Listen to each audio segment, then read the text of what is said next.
Bienvenue à Meg autour du monde. On va découvrir encore un autre beau pays aujourd'hui. Est-ce que je te montre mon indice?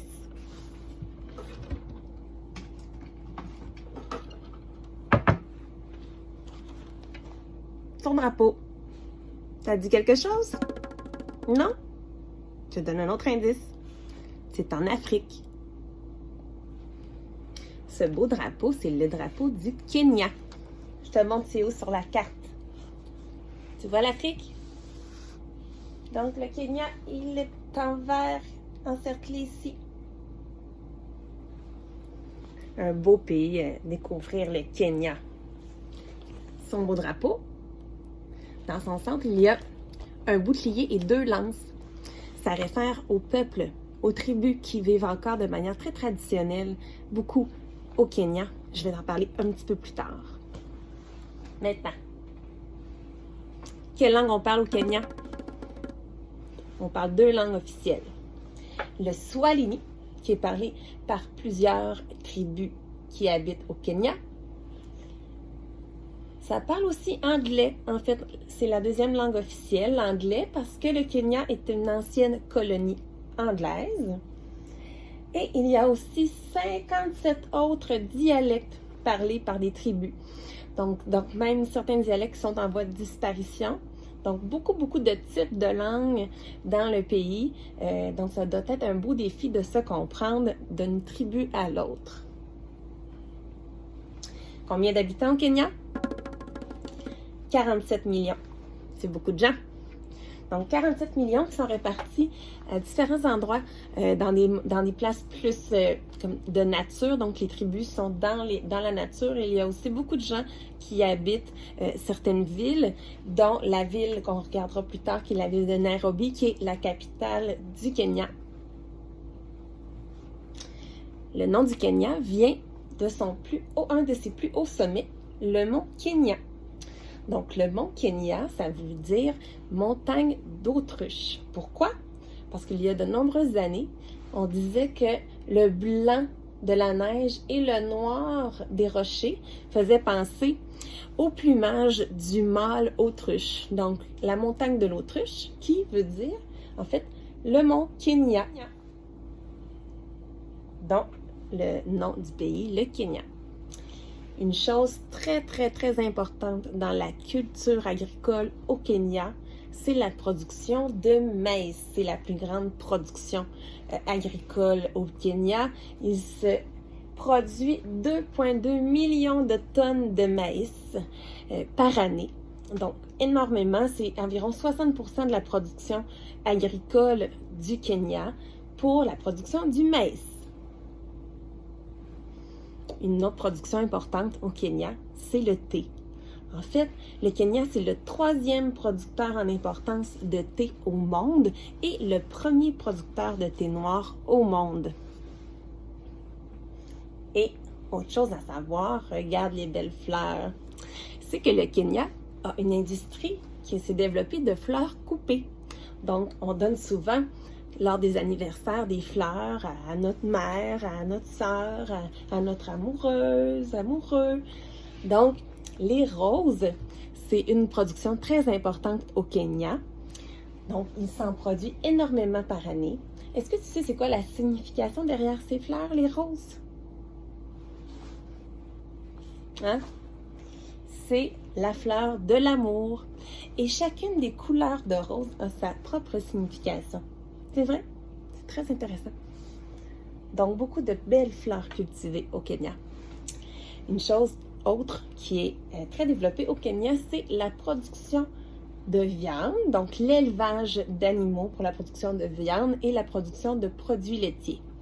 Il y a 12 millions de bovins sur le territoire du Kenya, 10 millions de ovins, qui est une variété dans la famille des moutons, et 12 millions aussi de caprins, qui est dans la variété comme des chèvres.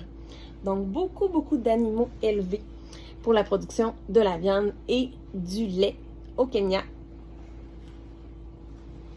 La plus grande richesse industrielle du Kenya, c'est la production d'électricité, la production d'hydroélectricité.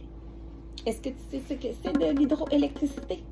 J'en avais parlé sur ma capsule sur le Canada parce qu'au Canada, on produit beaucoup d'hydroélectricité. Et le Kenya aussi. Hydro, ça veut dire eau. Donc les gouttes. Électricité, ben là, on le sait ce que ça veut dire. Hein? Ça permet d'allumer nos lumières, de faire marcher différents appareils. Donc très pratique. Donc l'hydroélectricité, c'est de l'électricité produite avec de l'eau. Regarde, c'est un des barrages qu'il y a au Kenya. Celui-ci, c'est le barrage de Turnwell. Donc, un très gros barrage. Donc, il y en a quelques-uns qui produisent beaucoup d'électricité. Alors, on ne peut pas parler du Kenya sans parler de faire des safaris africains. Donc, c'est une des choses, si on visite le Kenya, qu'il faut faire absolument. En fait, c'est un incontournable. Donc, d'aller faire un safari pour aller voir les nombreux animaux de l'Afrique. Donc, comme les éléphants, les zèbres. Donc, beaucoup de beaux paysages, souvent de grandes plaines et à l'arrière des montagnes. Donc, très impressionnant comme visite. Une des plus belles réserves qu'on peut visiter, c'est la réserve de Masai Mara. Masai Mara, ça vient de deux noms. Masai, qui réfère au peuple Maasai, qui est une tribu qui habite dans cette fameuse réserve. Les Maasai, c'est, comme je disais tout à l'heure, des gens qui habitent, qui vivent encore de manière très traditionnelle. Donc, par la chasse, on voit les boucliers qu'on a vus sur leur drapeau. Donc, les hommes portent souvent du rouge, chassent. Les femmes, souvent de grands colliers, des perles, donc des dessins aussi sur le visage, donc des tenues très traditionnelles, très fascinantes. Donc, ils font la culture, l'agriculture et la chasse pour survivre, les Maasai. Donc, la réserve de Masai Mara, donc Maasai pour les tribus qui y habitent, et Mara pour le fleuve Mara. Tu vois le fleuve ici? C'est un fleuve important du Kenya. Et il permet le spectacle, on va voir juste après, de la grande migration des zèbres et des gnous, qui ressemble un peu à un bœuf. Donc, ils traversent le Mara une fois par année lorsque la saison sèche devient trop importante. Donc, je parle de la grande migration. Donc, à chaque année, il y a 300 000 zèbres et 2 millions de gnous qui vont traverser entre la Tanzanie et le Kenya par le fleuve Mara pour aller changer de territoire lorsque le climat change, en fait la météo change au cours de l'année. Regarde les photos de la grande migration. Ça semble vraiment très, très impressionnant comme spectacle à voir. Donc, des milliers de zèbres et de gnous qui traversent en même temps le fleuve et la savane africaine. Dans la réserve de Masai Mara, on peut voir le Big Five. C'est quoi le Big Five? Ça veut dire les 5 grands. Hein? Les 5 grands. Donc, les 5 animaux très, très typiques de la savane africaine. Donc, le buffle, l'éléphant, un incontournable, le lion, il faut faire attention, le léopard et le rhinocéros.